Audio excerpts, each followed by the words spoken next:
we have, in these rooms, there's wood everywhere. So we have shelves everywhere, and so here's a little bit swamp ash. There's also swamp ash downstairs, but talking about the bass.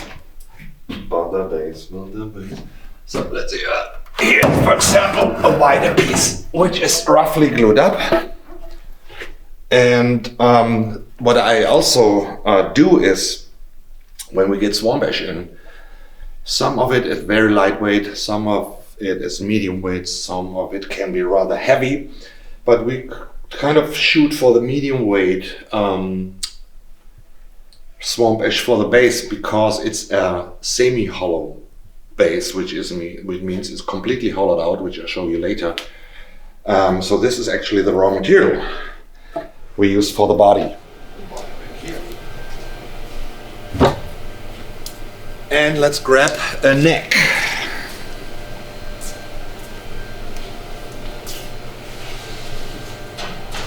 So there's a lot of stuff going on here, some necks. We got these nice shelves. So we have a few Crouch the Neck sitting here. And I just bought these from a baker. And they're very cool to store necks, actually. So this is a flame maple neck. It has an ebony board in this case. Dot inlays, ebony headstock veneer. Yeah. My signature is made of pearl, mother of pearl, inlaid. And so this is how the bass looks. And this lip here is actually for production reasons to fit the neck in the jig where we vacuum the back on. And this lip will actually be removed later on when we glue in the neck. But this is just for production reason. So this is the neck. And I might find a body. Let's see.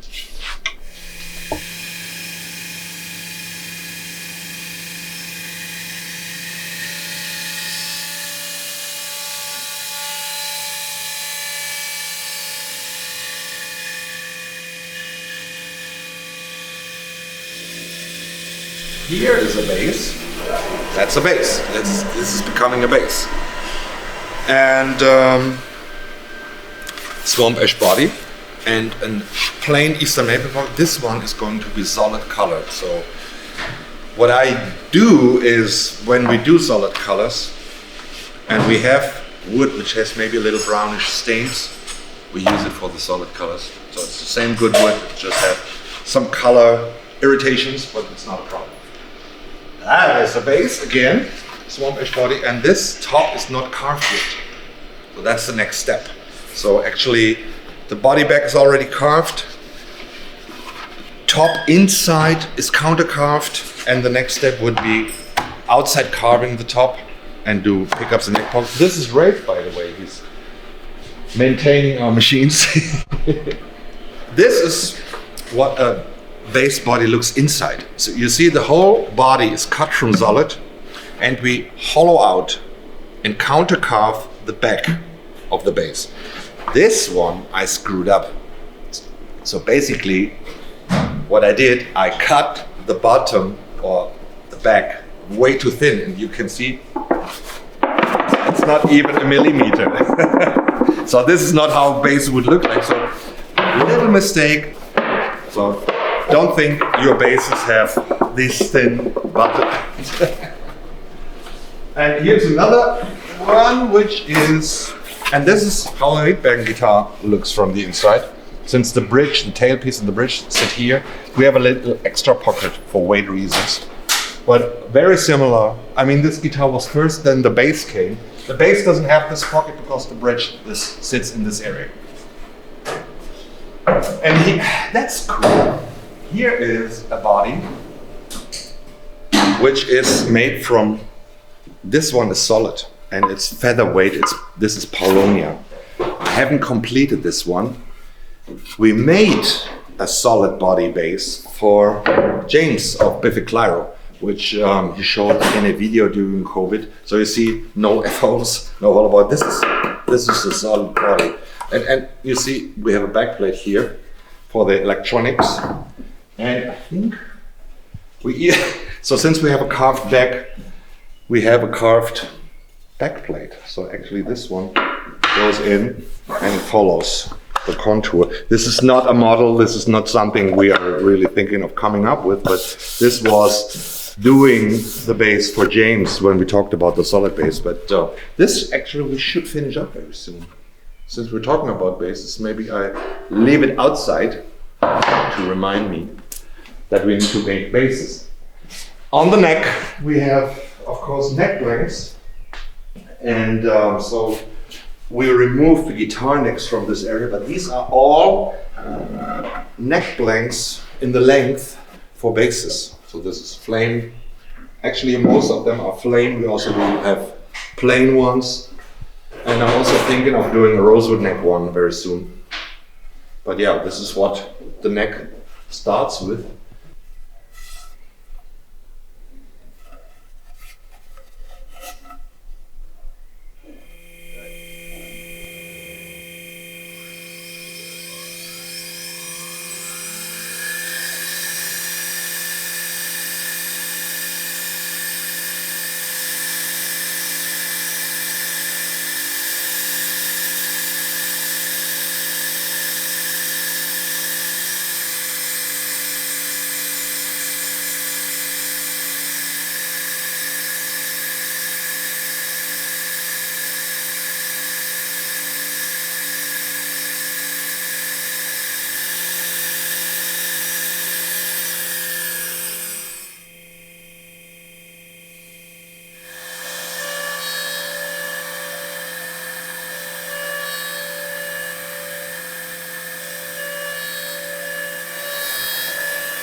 One of these will be Michael's prototype. And so the next step actually is this. We carve the top. I have to check out what the Curtis Novak pickup dimensions are, so we will make sure they're here.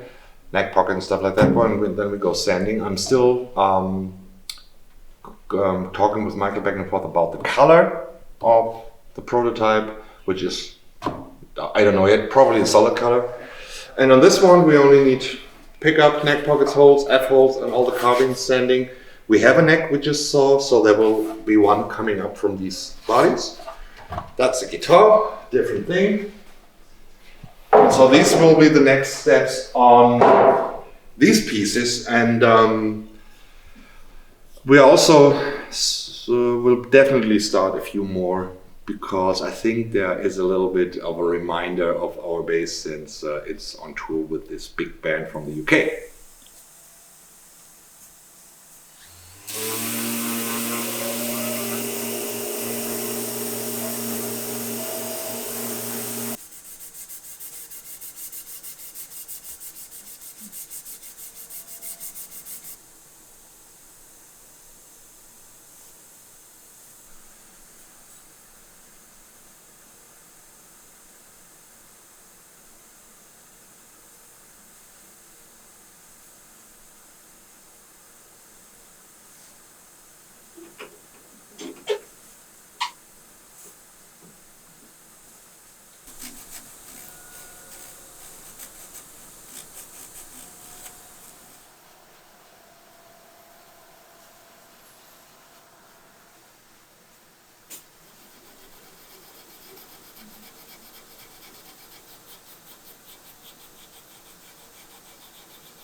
So what's up with Michael Leake's bass? So it came from the CNC, was glued up, was sanded, and now we're actually base coated the body. Very thin base coat. Next is pore fill the swamp ash. So what we do, we pore fill the swamp ash with a dark paste to make the grain pop out more. And the top is going to be solid colored. So this will get a few more base coats, flat sanded. Then this one will be seafoam green. Color comes, and at some point we will glue in the neck, which is here. So this is the maple neck for this base. So that's already base coated as well, stained. And fretboard is obviously taped off. So yeah, the guys will glue in the neck, spray color, spray clear coats, sand, buff, and then we are hopefully ready for final assembly very soon.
So here is a little update on Michael Leake's signature bass.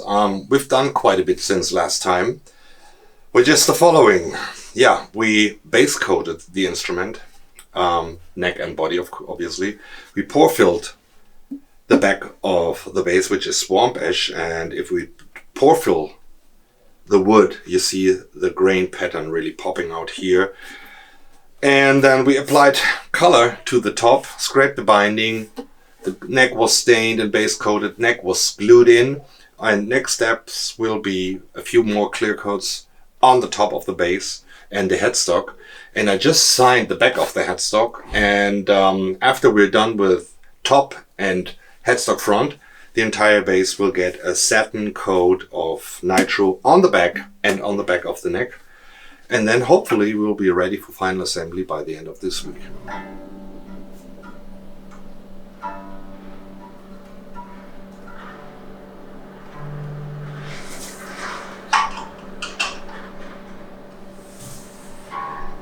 So, the bass is finally assembled, and now it's setup time for Michael Leake's prototype, which basically is a Rietbergen bass with a pickup of Curtis Novak. First time we use this pickup, and I'm very excited to hear it later on.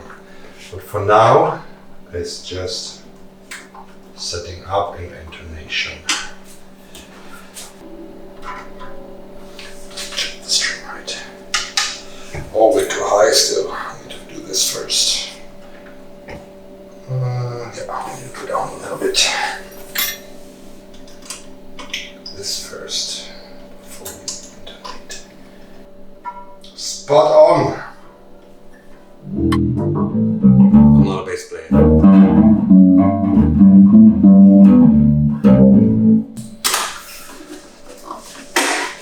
So here we go. First prototype. That's a huge instrument. Here we go. The bass is ready for Michael Leake of Snarky Puppy. So, very proud on my team how they executed on this beautiful Rietbergen bass, which is going in Michael Leake's hands tomorrow when we fly off to Barcelona and meet Michael.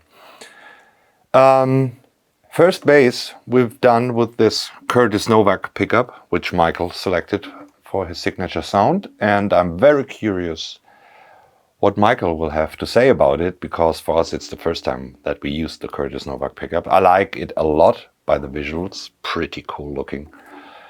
Yeah, and so Michael selected this, the seafoam green, and everything else we will tell you when we hit Michael's studio and hear how an amazing bass player plays on this bass. So let's pack it up. We're on our way to Frankfurt Airport, and hopefully Lufthansa will let me carry this bass in the cabin as a carry-on.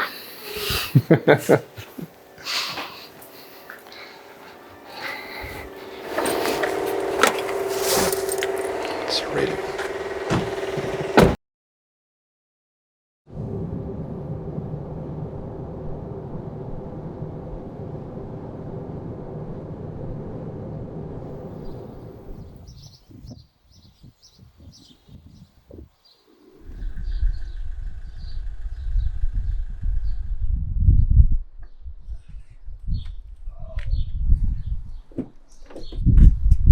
All right, we're here.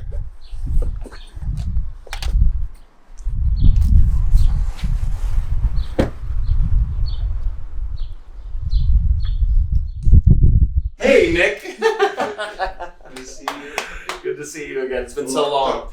It's been way too long. I don't even remember what color we said. I'm so You'll excited. see. Super excited.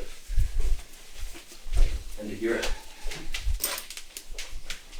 Yeah, Curtis was also quite excited.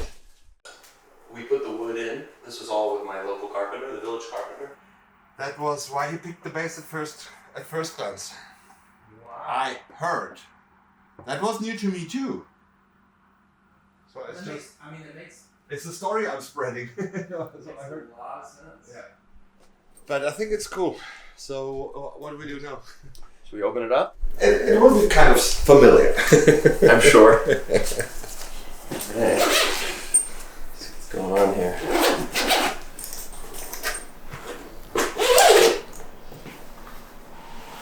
Oh. Awesome. Oh, wow.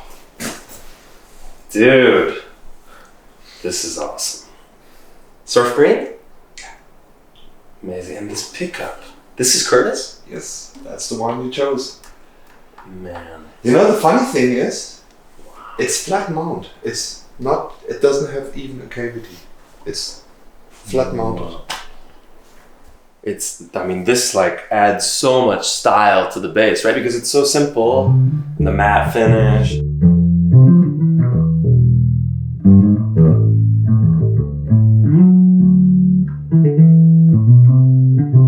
Sounds nicer when I test drove it. No, it's so balanced to the low end, like it doesn't.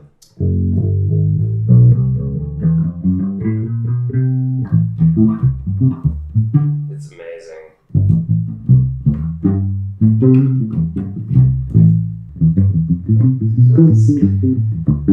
Tiny hits.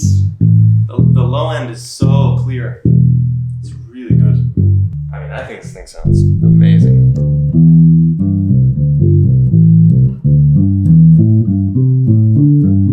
The tension is also nice. It's very high, which I like a lot. Yeah. It's really, I mean, it sounds amazing, man, especially in the low. And a lot of the time with basses, switching between the E and the A, you really hear a difference in low end, but it's very even. And dimensions like neck shape. It's great.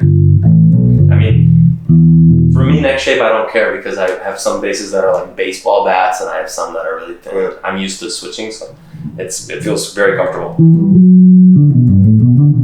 What if every customer would be like this flexible? Oh, you mean a black binding? Yeah. Yeah. Because that would match the headstock and the knobs. If we keep the knobs black, that could be really sick. Very possible. I like it. Either on one, or either just here Yeah. or both. I think top would be Just only top, right? Yeah. We That's try a that. good idea. And we just do graphic design mock-ups and see what's rocking. Yeah. No, I mean, the thing about I feel like with a great instrument, a person who knows how to play an instrument is going to sound good on any instrument. Yes. With a great instrument, the instrument pushes that person in a direction. It pushes them to play better. It inspires them. So that's ultimately what you're looking for when you play. Is that as a musician, you train your whole life to be able to play something well, and you just hope the instrument doesn't get in the way. Yeah. Because then that sometimes happens when you're playing an instrument, and it's like, oh, when I play the G string, the tone dies. You've got to play around it. Yeah. So then I can't play the G string or whatever, and that's what happens with not great instruments, I think. And when you play a great instrument that's even, it just allows the player to do their thing and makes them sound like kind of that 5 or 10% better. The most rewarding for an instrument maker is if you can be a little bit of an inspiration for a great artist. That's the greatest. Yeah, and that's the thing. That when an instrument sounds good and feels good, the player wants to play, and then that's when the really nice stuff happens. If we don't do the black binding, then gray knobs. Yeah. If we do the black binding, then black knobs. Yeah. No? Yeah, got it. Yeah, I will make some drawings. Cool. It's beautiful, man. Wow, I love the pickup, dude. That's fucking cool. It's man. very cool. I like it too. I got a few more of them to make sure we have them. It's really cool.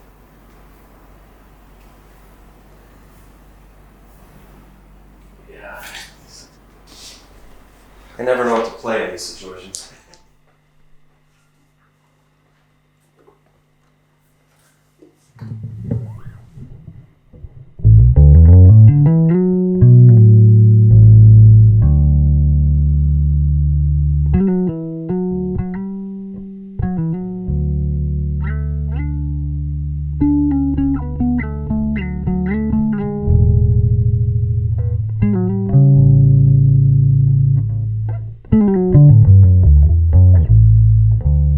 My first impression of it is that it's, of course, very similar to the original model that you had made before we knew each other, but that it has kind of like a little extra heat from this Curtis Novak pickup, which I love. So it feels like a little hotter and a little more old school and easier to kind of make the bass really bite and drive.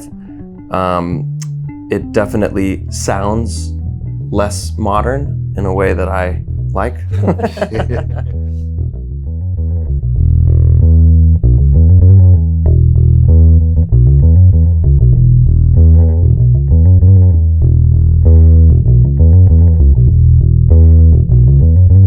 For me, it's just an incredibly consistent, even, across the board, old school, warm, fat sounding bass. And I really love, listening back to it recorded through a DI and a vintage amp. It's the mids are really, really juicy. Like, I think it's the kind of instrument that you get so much presence in a mix. I'll have to find out by playing with a band, but yeah.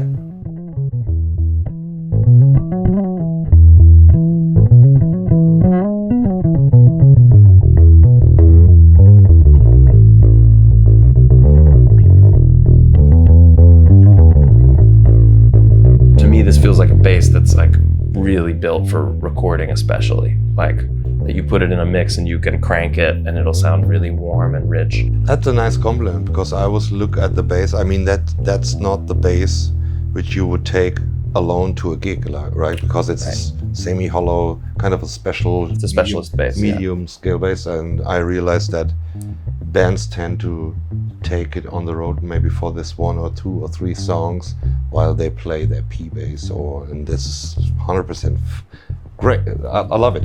Glad to hear that it's also a very capable instrument for recording. That's 100%. 100%.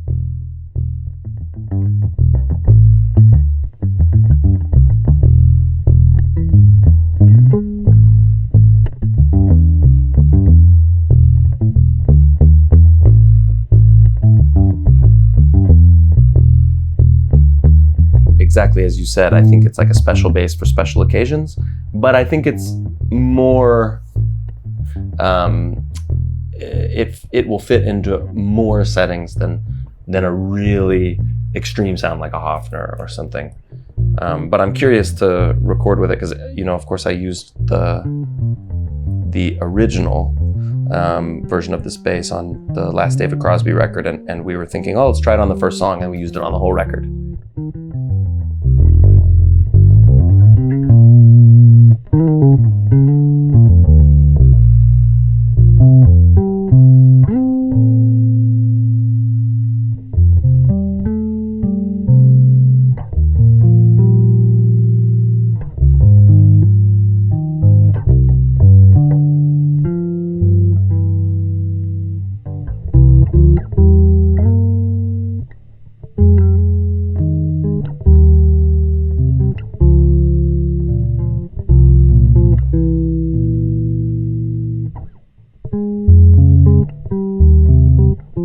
I'm excited.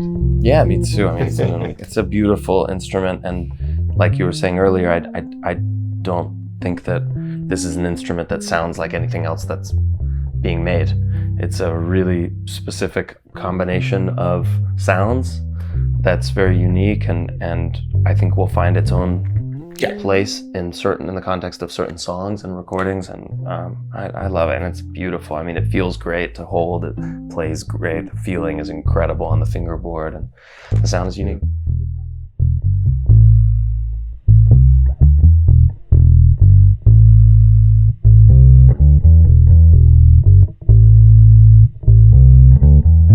We go back long. Is it 10 years already? 10 years, we met, yeah. So I remember when you came with a band to visit the old shop, and we got to see the show, and I was extremely happy when you played the whole opening show on the Rietbergen Bass, which you just grabbed in the shop the same day. That's right, with Michelle Willis. Yeah. That was rewarding. Oh, cool. Though I still play a little bit myself, to me, meanwhile, I get more from being in the audience and see somebody playing what my team has created with me, rather than myself being on stage. So thank you for these moments. Of course. Thanks for making beautiful sounding instruments. I'm looking forward to seeing how this goes from the Rietbergen to this to a new thing. And Absolutely. yeah. No, beautiful. Thanks. Thank you, Michael.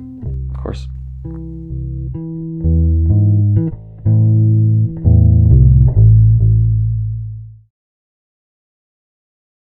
So, it's been a few months when we visited Michael Leek in Barcelona and had dinner and wine. So thanks, Michael, for the good cooking. And so we went there to bring a prototype to Michael to let him check it out. And based on that bass we brought back then, we changed a few details. And we made actually 2 new basses. The other one is shipped to the Netherlands, where Snarky Puppy is recording their new albums. And what we didn't change so much. Same bass. Obviously, it has the same top like the back, meaning we have a swamp ash body and a swamp ash top.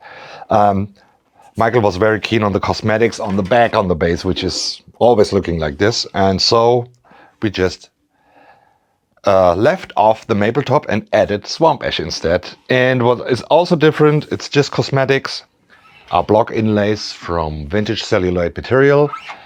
And everything else is pretty much our Rietbergen bass. Of course, the Curtis Novak H22 gold foil pickup, very cool looking. And if you're coming to Los Angeles, check out this new Michael Leek signature bass. And also make sure to check out the new Snarky Puppy record, which is recorded as we speak in the Netherlands.